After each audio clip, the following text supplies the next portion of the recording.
Vamos a platicar a continuación con el director del Instituto para el Desarrollo Industrial y Crecimiento Económico, con José Luis de la Cruz, sobre estos datos que dio a conocer la semana pasada la Secretaría de Economía respecto al supuesto repunte de la inversión extranjera directa y sobre lo que dice el presidente. El presidente López Obrador celebra que México ingrese en el top 10 de las naciones con mayor captación de inversión extranjera directa en el 2020 y que en el primer trimestre de este 2021, ya le decía, tuviera el país un récord, según las cuentas de ellos, en la materia. Pero resulta que los analistas tienen otros datos y ya lo decíamos la semana pasada, no hay gran cosa que festejar. La inversión que se dio a conocer la semana pasada es reinversión, reinversión. Inversión nueva, cero. ¿Cómo estás, José Luis? Muy buenas tardes. Muy buenas tardes, muy bien, gracias por la invitación. A ver, creo que tenemos problemas con tu línea telefónica. A ver, háblanos, por favor. Bueno, ¿sí me escuchas bien? Creo que ya un poquito mejor. ¿Cómo Perfecto. estás? ¿Qué opinión tienes de estos extraordinarios datos de inversión extranjera directa? Bueno, yo creo que aquí hay pues, dos elementos muy claros a mencionar, a revisar. El primero es de que la información a la que se refirió la Secretaría era preliminar, es decir, comparan el dato preliminar de este año con el que ya no existe, que es el preliminar del año pasado. Entonces, en ese sentido es conforme ellos consideran o presentan un dato de crecimiento en la parte de la inversión. En ese sentido, a mí me parece que cuando ya se consideran los datos reales, los que ya conocemos que fueron del año pasado, pues lo que vemos son dos cosas. Uno, como muy bien señalas, el hecho de que no es inversión nueva la que se está reportando, sino cuentas en compañías, esto que implica pues de que en realidad hay una cautela por parte de las empresas que operan en México respecto a hacer nuevas inversiones, y en segunda instancia que el dato ya comparado con la información observada el año pasado, ya la real, pues propiamente es una caída. Entonces, en ese aspecto, si bien México entra nuevamente a este top a nivel mundial, no es tanto por un crecimiento, sino porque tuvo menores caídas como otros países que, digamos, por ejemplo, Brasil, pero lo que muestran estas cifras es que la inversión extranjera directa en México sigue avanzando muy lentamente. Claro. José Luis, muy buenas tardes. Te saluda Rogelio Varela. José Luis, ¿cuándo conoceremos los datos de Banco de México para poder cotejar pues las cifras que adelanta la Secretaría de Economía, como tú bien lo dices, como un dato preliminar, pero que todavía no es, digamos que el dato duro para poder, digamos que, dar una tendencia de hacia dónde va la inversión extranjera directa?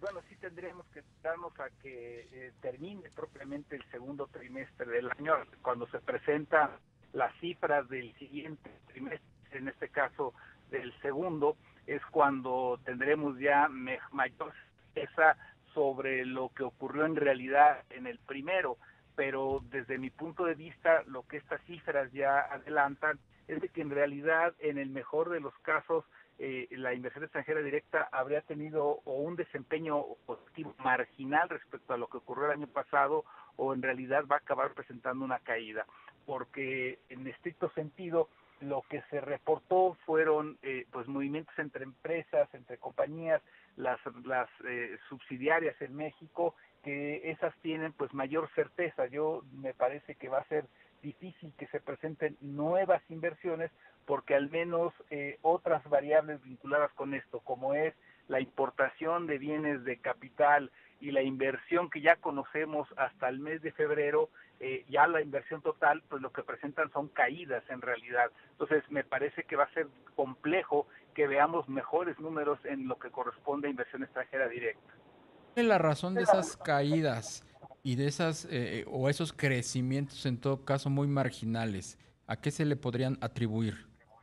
Mira, yo vería tres factores. El primero, pues evidentemente cierta cautela en muchas empresas respecto al desempeño en sí de la economía. Es decir, el año pasado, después de la recesión, quedó mucha capacidad subutilizada, y me parece que en los primeros meses de este año lo que se está haciendo es empezar a reutilizar eso que no se estuvo usando plenamente. Segundo, la incertidumbre que hay, además, por lo que ocurre en ciertos sectores productivos, como la parte energética, la industria eléctrica, la de hidrocarburos, en donde parte de la inversión que iba a llegar ahí y que se esperaba fortaleciera a los montos de inversión extranjera directa y la industria que hay alrededor de ellas, pues no va a realmente a arribar por todos los cambios legales que están existiendo.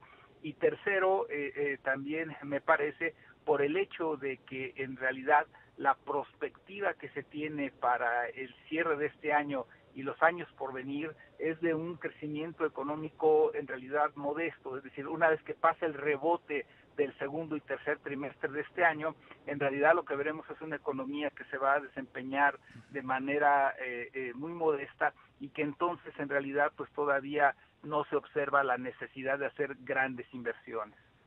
Claro. José Luis, también se comenta que pues ante este ambiente comercial de enorme tensión entre Estados Unidos y China, pues México podría verse favorecido de alguna manera en inversión o en nueva inversión extranjera directa. ¿Tú consideras que ese escenario sigue siendo vigente? Digamos que es algo posible, pero en tanto no se tomen acciones concretas para atraer inversión, sobre todo en la parte industrial, que es en donde sería esa sustitución, llamémoslo así, pues me parece que esas posibilidades se van diluyendo. ¿Por qué? En realidad lo que nosotros estamos viendo es que China trae un desempeño industrial y exportador por arriba de lo que se observó al cierre del año pasado. En los primeros 4 meses de este 2021, la actividad industrial de China está promediando crecimientos de más de 20%. Entonces, desde ese punto de vista, a mí me parece que esa posible sustitución está todavía lejana, sobre todo por la falta de acciones de política industrial y de atracción de inversiones que en el país pues no se están generando. ¿Ves tú que después de las elecciones, que es, digamos, lo que ha mantenido en la incertidumbre y el freno a nuevas inversiones o decisiones de negocios, después del resultado de las elecciones, se tenga más claro el panorama, de tal suerte que pudiéramos observar una reactivación de inversiones?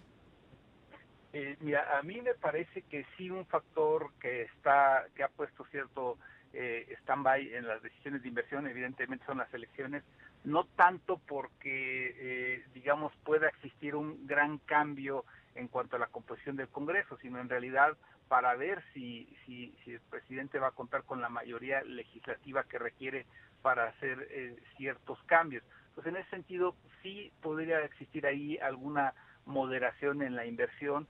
Sin embargo, desde mi punto de vista, en realidad es un factor estructural de moderación de inversión por el hecho de los efectos de la recesión. Segundo, porque ya se aplicaron cambios institucionales en el sector energético. Y tercero, porque en realidad me parece que hay aspectos como lo que está ocurriendo alrededor del TEMEC en la parte de outsourcing y en la parte energética, que están generando pues esta moderación, esta cautela en los procesos de inversión en México. Claro. José Luis, entonces, en la medida en que pues estas políticas públicas pues continúen, digamos que su proceso, habría este tiempo de cautela para, digamos que, reactivar algún proyecto de inversión. A mí me parece que sí, que lo que vamos a ver es una reactivación de la inversión en función, por ejemplo, de lo que se demanda en el mercado de Estados Unidos, lo que va a ser necesario invertir para las exportaciones, pero que fuera de eso, hacia el mercado interno va a ser una inversión todavía modesta, y que en realidad la definición del resto de los distintos proyectos de inversión en realidad se va a ir dando conforme avance el ciclo político y conforme se tenga ya mayor claridad pues de qué tantos cambios adicionales va a empujar el presidente Andrés Manuel. Bien, pues José Luis de la Cruz, director del Instituto para el Desarrollo Industrial y el Crecimiento Económico, muchas gracias por tomar la entrevista. Gracias por la invitación, muy buenas tardes. Muy buenas tardes.